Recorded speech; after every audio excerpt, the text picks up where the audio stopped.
In this video, I'm gonna be showing you how to hide and lock any apps on your iPhone. First of all, you have to add your Face ID and passcode. To do that, go to your iPhone settings and scroll down. Tap on Face ID and passcode. Now go ahead and set your Face ID and your passcode. Once done, now just go to your app screen and find out the app, which app you want to lock with your Face ID and you want to hide.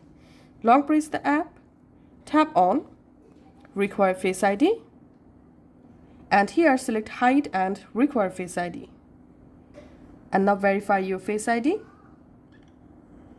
Once you successfully verified, tap on Hide app, and the specific app will be hide. As you can see, the app successfully hide from my app screen, also from my app library.